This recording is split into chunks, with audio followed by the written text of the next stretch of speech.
We are rolling on part 2 of our respect speeches on July 11th, where it's a beautiful day in Los Angeles. There are princesses outside our window. Who could ask for more in Los Angeles but sunshine and princesses?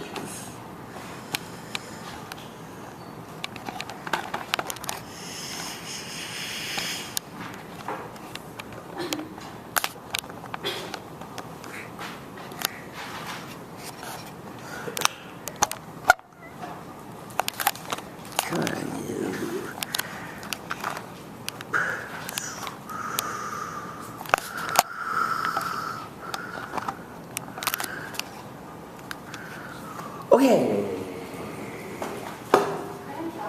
Hi, Kelly. I like your stories, and I really like the reflections. Thank you. Good stories, good reflections. Yes, please. What you can, hi, I'm Pamela. Hi, Pamela. What you can improve upon is when you're walking to not walk sideways, so to face your audience. Okay, Yeah. thank you. I meant to mention that to a couple of you people. Don't stand against the wall. It's like you're afraid of your audience.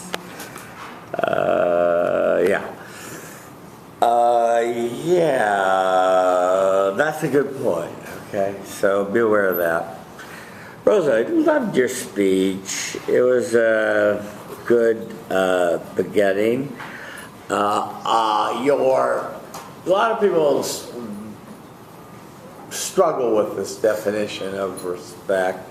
They want to look it up in the dictionary and get a handle on it. And you went after the unconscious and conscious dimensions of it, and that was fine.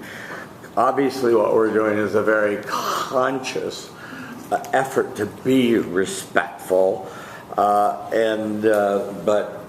some of this will become unconscious as it becomes a habit. Your preview was good. I loved your first story at the Subway shop, and especially the throwaway comment, don't lose that smile. You have a very nice smile, so that came through. And you're a very likable speaker, so that comes through. Let me say something else, Rosa, which is I like the speeches to be given me in an outline form with the Roman numerals and not in paragraph form. They're easier for you to remember. So it should have been in here instead of good, bad, the ugly in one big, long paragraph, which is hard for you to pull out, too, and hard for me to pull out, too. Yeah. The bad men are dogs, yes, we know this, and they mistaken a smile or a glance, she wants me, right? And it's sad, and you have to be careful. And I told you about this. You really have to watch yourself in these circumstances, and I'm glad your father was there with you because this happens a lot. It's reported a lot in the last 40 years when I've been doing this experiment, and I'm sad to say. I'm very sad to say. On the third deal, yeah, maybe she thought you were a door woman. I don't know. Yeah, some people have no manners. It's sad. What you learned and going back to the conscious, unconscious was fine. And your closing was good. So you did a good job. Thank you.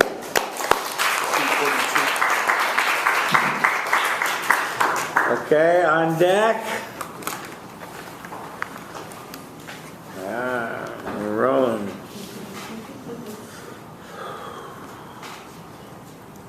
Okay.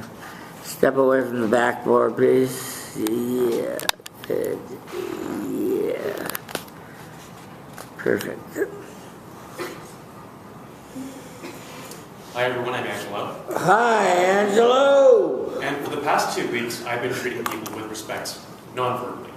And the way I've been doing this mostly consisted of talking to people that people wouldn't normally talk to. People who live bored in the subway, people like service workers, things like that, while communicating that mantra in my head.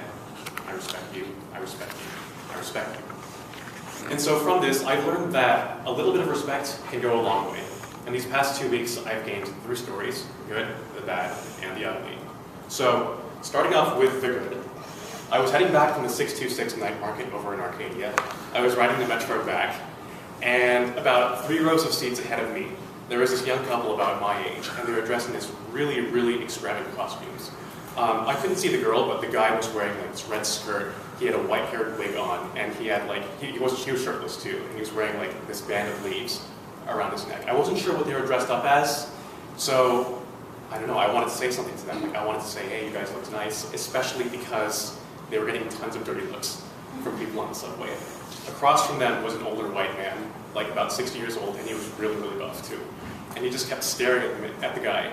And you could tell he was pretty uncomfortable. Every time passengers got on or off, people would stare at them, give them dirty looks.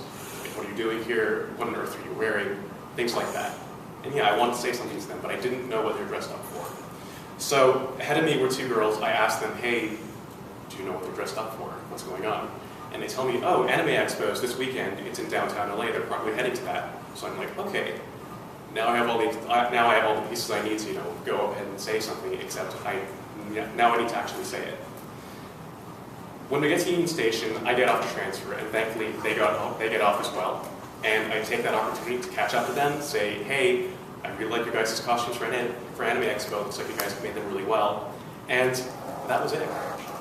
The guy looks up to me, he's taken aback by the interaction, and he just says, thank you. And that's it. Like, we board separate trains to go to separate places, and that was the total extent of our interaction.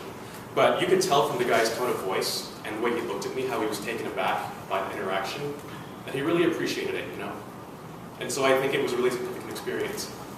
And so moving on to the bad, I was down in Westwood eating at a restaurant with my friend called Kazunori. It's a place that specializes in hand rolls. It's pretty good. I would recommend. And standing there serving people, it looks like the manager. He's all stiff. He's very business-like, standing very straight, rigid, staring at people like he wants to get work done, basically. He's very tense. And so I asked him, hey, how's your day been going? In an attempt to see if he can loosen up, maybe relax a little bit. And he does tell me a little bit how his day's going, but it's not very personal. He's talking about how the restaurant's doing, like, oh yeah, we've had a few customers, it's been pretty busy lately. But he's not talking about himself. So while I was hoping that he'd open up and relax a little bit, it wasn't quite the goal I was expecting. And moving on to the ugly. Again, this was at the 626 night market, and for those of you who haven't been there, it's horrendously crowded. Like, it's an absolute ocean of people. You have to squeeze around, walk like this to get through anywhere, and it's physically difficult to navigate. The lines are long, and there's vendors everywhere. So I'm waiting in line for about 30 minutes, and after that, I go up to the cashier to make my order for some skewers or something, and I ask him how's his day been going, because I'm thinking, okay, this guy's been working for a really long time, it's hot, it's crowded, there's tons of people here, why not ask him how his day's going? He just glares at me, shoos me aside, and motions on to the next customer. And honestly, in hindsight, I don't really blame him. It was so crowded, they probably just need to get their business done, so I don't blame him.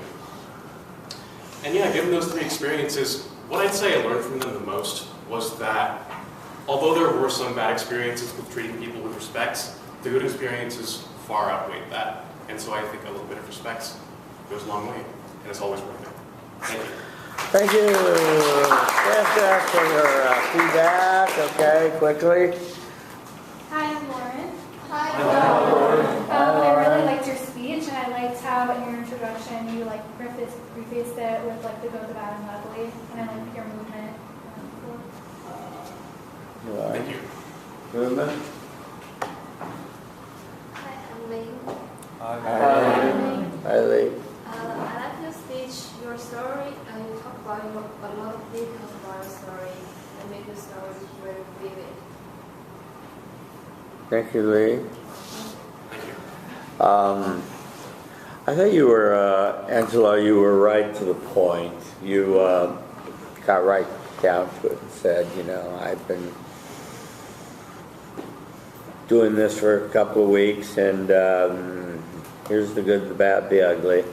And you told us about 626 Night Market in Arcadia, and for two of your stories, and one of the stories happened on the bus or subway or something. So that was three good stories that you shared with us. I like the way that you persisted in letting these people that were dressed up know that you did not feel threatened and weird and crazy and wanted to kill them because they were different, as some of the glares that they were getting on the bus or subway or whatever the heck it was seemed to indicate. And so that was really a good, respectful thing to do. And you saw that it received a positive reaction. Yeah. The story about the manager of some restaurant in Westwood not opening up to you, I'm not really surprised. But given the context and the circumstances, and I don't think you really were either, unless you were sitting down and having a sake with them or something. I don't know, but who's this guy off the street? I'm not going to tell you. My wife's leaving me and stuff like that, right? So anyway. On the ugly, yes, cashiers working all night, very tough, don't have time for the niceties, so yeah. And what you learned was well spoken and a good tie back. So thank you. Thank you. What was the time? 4:14. 4:14, thank you.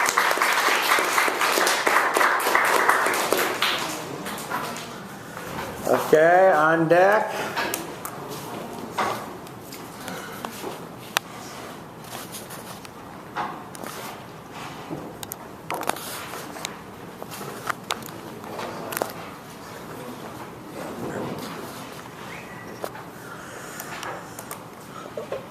Wait a minute, hang on a minute.